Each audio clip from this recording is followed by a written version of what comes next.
Scene ఇలా చెప్పిన తర్వాత సో ఎలా యాక్సెప్ట్ చేశారు? సీన్ సార్ చెప్పినప్పుడు చాలా క్లియర్గా చెప్పారు, మ్మ్.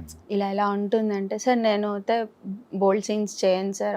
అంతకు ముందే నేను ఒక 3-4 ఫిలిమ్స్ చేశానండి. నా అల్లరి నరేష్ గారి ఫిలిం ఐ థింక్ ఎముడికి మొగుడా అది అలాంటి సినిమా ఒకటి చేశాను. ఇంకో ఫిలిం కూడా చేశాను. అన్ని అల్లరి నరేష్ ఫిలిమ్సే. 2 ఫిలిమ్స్లో నేను కొంచెం బోల్డ్ సీన్సే చేశాను. ఓకే.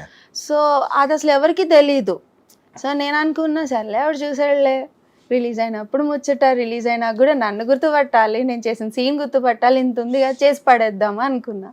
బట్ అదంతా హైప్. బట్ నేను ఎక్స్పెక్ట్ చేశాను, ఎందుకంటే సార్ చెప్పినప్పుడు బ్యాక్గ్రౌండ్ ఇలా ఉంటుంది, ఈ సాంగ్ వస్తుంది, ఈ ప్లే అవుతుంది, ఆయన ఇలా వస్తారు, ఆయన ఈ మూడ్లో వస్తారు, చాలా క్లియర్గా ఎక్స్ప్లెయిన్ చేశారు సార్.